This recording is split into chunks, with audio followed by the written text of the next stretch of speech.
2014 से लेकर अब तक के कार्यकाल में निरंतर देश की सेवा में जुटे प्रधान सेवक नरेंद्र मोदी को सत्ता से उखाड़ फेंकने और किसी भी सूरत में उनको दोबारा सत्ता में न आने देने के लिए यूपी में गठबंधन हुआ है, वो भी करीब 2.5 दशक तक दुश्मनी के बाद दोस्ती में तब्दील हुए सपा और बसपा के रिश्ते के बीच।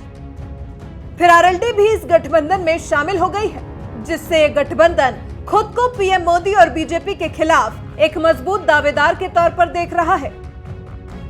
लेकिन क्या आपको पता है इस नए नवेले गठबंधन की नींव कहां रखी गई? दरअसल इस गठबंधन की नींव रखी गई फ्लाइट में। जी हां, सपा और बसपा के नेताओं ने गठबंधन की नींव को रखा।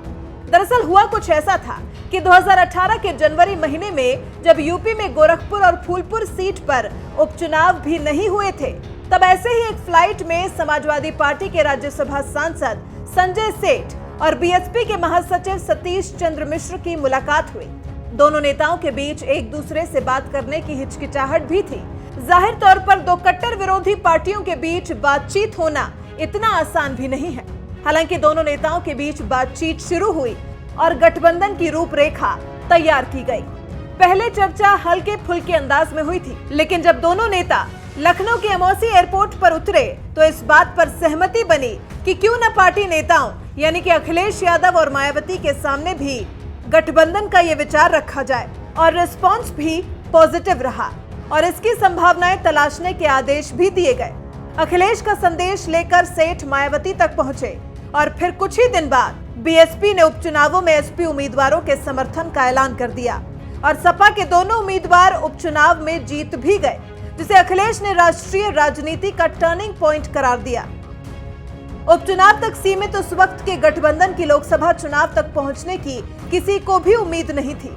इसी बीच राज्यसभा और यूपी विधानसभा परिषद चुनाव में दोनों पार्टियों ने अपने अपने उम्मीदवारों की जीत सुनिश्चित करने के लिए एक दूसरे के समर्थन के लिए हामी तो भरी, लेकिन एसपी कैंप के राजा भैया समेत कुछ विधायकों ने बीजेपी के पक्ष में क्रॉस वोटिंग कर दी, जिससे बीएसपी के उम्मीदवार भीमराव अंबेडकर को हार का मुंह देखना पड़ा, जिसके बाद सभी को मायावती के बौखला जाने का डर था। दोनों दलों के नेताओं को मायावती की तरफ से गठबंधन को लेकर चिंता सताने लगी थी। मायावती ने प्रेस कॉन्फ्रेंस बुलाई और परिणाम बिल्कुल उलट हुआ। मायावती ने क्रॉस वोटिंग को बीजेपी की साजिश बताया और बीजेपी को हराने के लिए हर चुनाव में बीएसपी और एसपी के साथ लड़ने और गठबंधन को आगे बढ़ाने का ऐलान कर दिया, जिसके बाद ये बरसों पुरानी दुश्मनी धीरे धीरे दोस्ती में तब्दील होती चली गई और अखिलेश और मायावती के बीच लखनऊ और दिल्ली में मिलाकर करीब 11 मुलाकातें हुई और फिर 2019 की शुरुआत में सपा और बसपा के गठबंधन पर दिल्ली में मोहर लग गई और दोनों पार्टियों के बीच लोकसभा चुनाव के लिहाज से सीट शेयरिंग को लेकर भी फॉर्मूला तैयार हो गया और अब तक 2 चरणों का चुनाव भी संपन्न हो चुका है और अब तो सालों पुराने दुश्मन मायावती और मुलायम सिंह यादव एक मंच भी साझा कर चुके हैं मैनपुरी में, जहां मुलायम के लिए मायावती ने अपनी सीट को छोड़ दिया और बीच में जाकर बैठ गई, जिससे लगता है कि संजय सेठ और सतीश चंद्र मिश्रा की गठबंधन की नींव अब मजबूत हो चली है और ये बीजेपी के खिलाफ लड़ने के लिए तैयार हैं। हालांकि लोकसभा चुनाव के 2 चरणों का साथ में सामना भी कर चुके हैं और अब 5 चरणों के चुनाव में हिस्सा लेना अभी बाकी है। ये जो यूपी की 2 बड़ी पार्टियों जिनके साथ आने की संभावना दूर दूर तक नहीं थी, लेकिन प्रधान सेवक के डर ने इन्हें साथ आने पर मजबूर कर दिया। इसलिए बीजेपी का नारा सही ही है कि मोदी है तो मुमकिन है।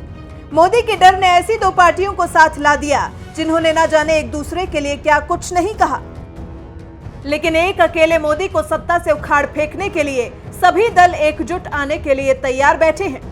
अब देखना दिलचस्प होगा कि एसपी बीएसपी के इस गठबंधन का लोकसभा चुनाव में फायदा होता है या फिर बीएसपी और एसपी के बीच का जबरदस्ती का ये गठबंधन एक बार फिर बीजेपी के आगे घुटने टेकने के लिए मजबूर हो जाता है।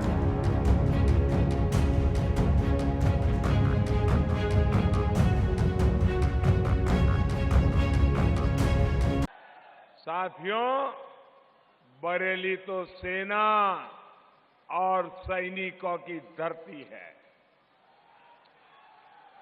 शहीदों के निशान यहां है, शौर्य की गाथाएं यहां है। हम रक्षकों को सम्मान देने वाले लोग हैं।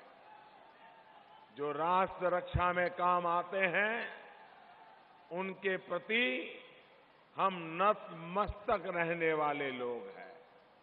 लेकिन राजनीति के लिए कांग्रेस के नेता और सपा बसपा के लोग क्या क्या बातें करते हैं आप सभी देख रहे हैं कि सिर्फ भाजपा और एनडीए ही जो राष्ट्रीय स्वाभिमान के मुद्दे पर, भारत की सुरक्षा के मुद्दे पर आपके बीच आपके आशीर्वाद लेने आए हैं।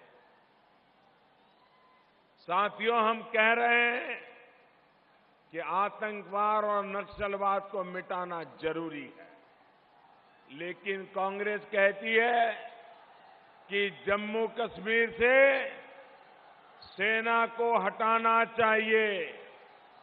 हम कह रहे हैं कि हमारे सैनिकों को खुली छूट मिलनी चाहिए।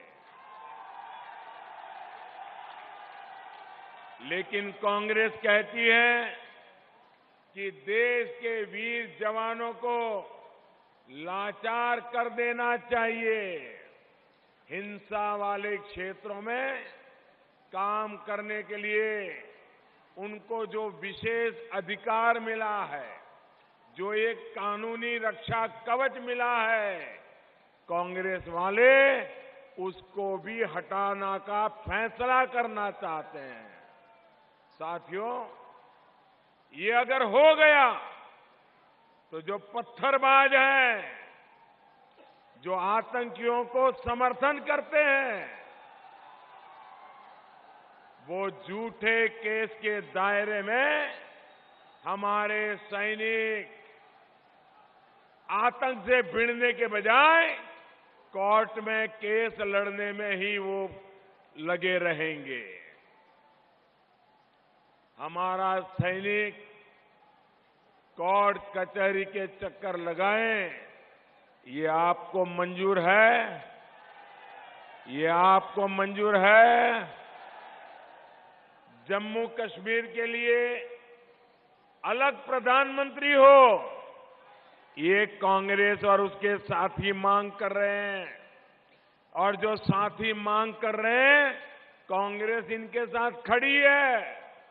आप मुझे बताइए, क्या देश में जम्मू कश्मीर में अलग प्रधानमंत्री होना चाहिए? ये मांग आपको मंजूर है? इसको समर्थन करने वालों का आप विरोध करेंगे? हर जगह पर इनको घर भेजेंगे? हर पोलिंग बूथ में उनको परास्त करेंगे? साथियों, वो तो राष्ट्रद्रोह का कानून भी हटाना चाहते हैं। अगर ऐसा हो गया तो भारत माता को गाली देने वालों को खुली छूट मिलेगी।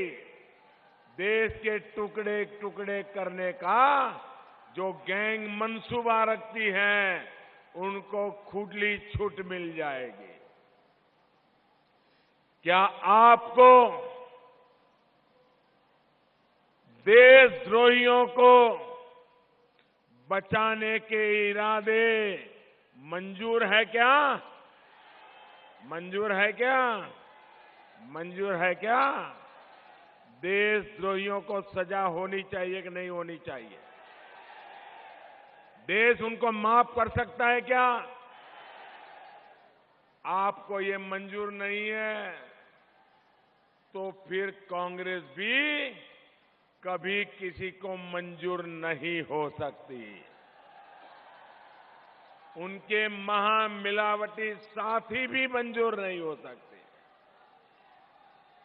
आपको ये मंजूर नहीं है तो फिर सपा बसपा की महामिलावट भी मंजूर नहीं हो सकती। साथियों, आपको ये याद रखना होगा कि कांग्रेस और उसके महामिलावटियों की जब दिल्ली में सरकार थी तो आतंकवाद पर कैसे कैसे खेल करती थी।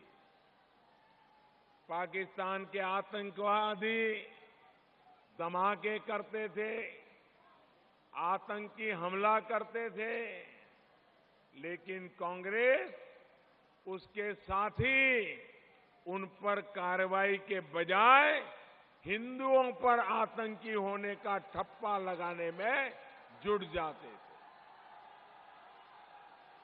हजारों वर्ष की हमारी महान परंपरा, हमारी महान संस्कृति, दुनिया ने कभी हमारी महान संस्कृति पर उंगली नहीं उठाई।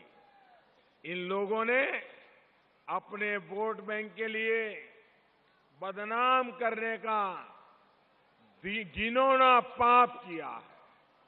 साथियों, दुनिया में आतंकवाद को कोई भी किसी पंथ, मत और संप्रदाय से नहीं जोड़ता, लेकिन कांग्रेस और उसके साथी, उसके राग दरबारी हिंदुस्तान में हजारों साल की इस महान परंपरा को हिंदू आतंकवाद के नाम पर इन लोगों ने टॉर्चर और शोषण का ऐसा जाल कि भारत के विरोधियों को हमारी संत परंपरा पर सवाल उठाने का मौका मिल गया।